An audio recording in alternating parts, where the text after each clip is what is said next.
How to download a file on Microsoft OneDrive. Hello guys, so in today's video I'm going to show you two ways how to download any file on OneDrive. First thing, go to OneDrive. Now choose the file that you want to download, for example this one.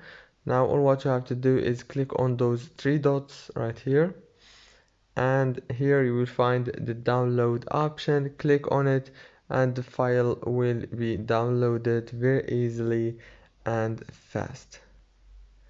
The second way, just click on the file like this, keep clicking and go to the top and click on this download icon like this, and it will start downloading.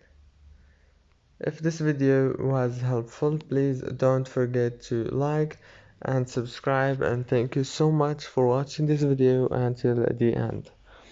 See you later.